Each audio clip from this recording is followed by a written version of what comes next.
kaya ang mapipikon sa kanilang dalawa.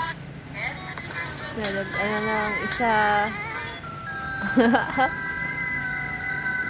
Kawawa naman pala si Bowie. Dagan ni Chloe. Oh.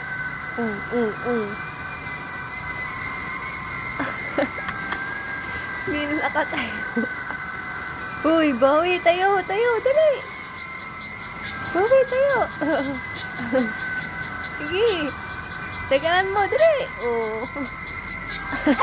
Ayan na. Pagkakapikunan na po. Sige.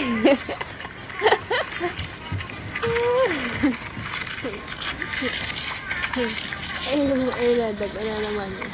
Ay, nako, kaya naman pala mura kasi mapapamura ka talaga dito. Sino ba yung CEO neto? Nakakagigi? At dahil sobrang promising nga ng product na to at laging trending, ayan, nagtiwala ako sa iyo, Miss Kat. Bakit naman ganito yung ginawa niyo sa pagmumukha ko? Bakit? At dahil hindi to sponsored, pwede ko sabihin lahat ng hinalakit ko sa buhay. Kita mo ba yan? Ang gagalaitin pati yung tigyawat kong napakalaki. At ito pa nga yung pinaka nakakainis. Hindi kasi sinabi ni Miss Kat na sa 3 days pa lang pag